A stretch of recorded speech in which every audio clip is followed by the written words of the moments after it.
Donc, dans cette vidéo, on va faire un petit rappel sur les nombres décimaux. Donc, première chose qu'on veut vous rappeler, c'est la position de chacun des chiffres, donc dans un nombre. Premièrement, vous devez savoir que dans un nombre décimal, on a une partie entière et on a une partie décimale qui sont séparées par une virgule. Donc, où est-ce qu'il y a la ligne bleue? C'est notre virgule qui va se positionner là. À gauche de la virgule, on a les unités, donc qui vaut 1. Ensuite, on a les dizaines qui vaut 10, les centaines, c'est 100, les milliers, les unités de 1000, pardon, c'est 1000. Et là, je vous laisse poursuivre. Donc, les dizaines de 1000, on va avoir 10 000, 100 000, etc. Donc, je vous laisse poursuivre dans vos notes de cours. Lorsqu'on va vers la droite de la virgule, donc par exemple, les dixièmes, on va avoir 0,1. Donc, on va l'écrire de cette façon-là. Ensuite, les centièmes, c'est 0,01.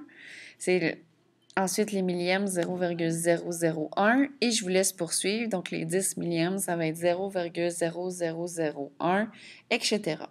Donc, c'est comme un peu l'inverse. En fait, c'est l'inverse de la partie entière. On va faire un exemple. Donc, dans le nombre 897,365 millièmes, on a le nombre 9 qui occupe la position des dizaines dans ce nombre-là.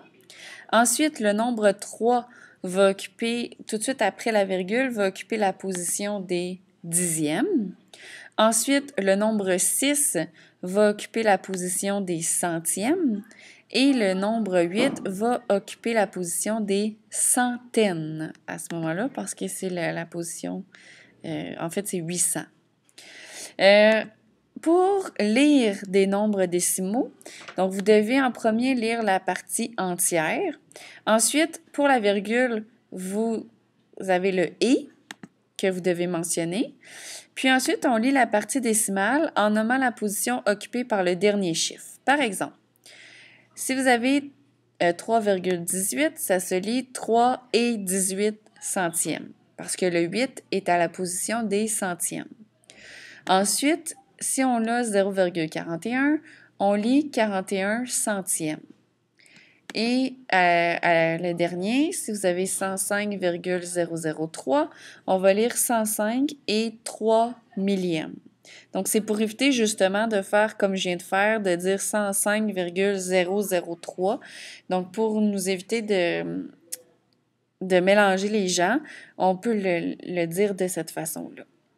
Si vous voulez comparer des nombres décimaux, donc pour comparer des nombres décimaux, vous devez toujours lire de gauche à droite et vous devez regarder une position à la fois. Donc, le nombre qui va avoir le premier chiffre de plus grande valeur, ça va être le plus grand nombre. Comme par exemple, dans les exemples que vous avez 34 et 4 centièmes, puis vous avez 34 et 3 dixièmes. Donc, si on regarde, la position des dixièmes est différente. Donc, dans le premier, on a 0 à la position des dixièmes et dans le deuxième, on a 3. Donc, vu que 3, c'est plus grand que 0, donc 34,3, c'est plus grand que 34,04. Un petit truc, pour ça ici, moi, j'aurais fait 34,04 pour le premier, puis 34,30 pour le deuxième. Donc, vous savez que 30 est plus grand que 4. Ensuite, le deuxième exemple, vous avez 5 centièmes et 5 millièmes. Donc, bien évidemment, 5 centièmes, c'est plus grand que 5 millièmes. Donc, si vous regardez à la position des centièmes, dans le premier, on a 5 et dans le deuxième, on a un 0. Donc, le premier est plus grand que le deuxième. Maintenant, si vous voulez comparer des nombres décimaux négatifs, vous devez procéder de la même façon, mais là, ça va être l'inverse, dans le sens que le nombre négatif qui va avoir le premier chiffre de plus grande valeur, ça va être le plus petit, donc ça va être l'inverse. Par exemple, vous avez moins 1,2 et moins 1,3. Donc, dans la position des centièmes, on a le premier qui a 2 à la position des centièmes et le deuxième qui a 3. Donc là, vu que c'est l'inverse, ça va être le moins 1,2 qui va être le plus grand parce que le centième est plus petit que dans le moins 1,3. Et le dernier exemple, donc là, on a moins 23 millièmes et moins 5 centièmes. Donc, ça va être le moins 23 millièmes qui va être le plus grand, puisque, encore une fois, c'est l'inverse. Donc, le chiffre qui a la plus grande valeur est le plus petit.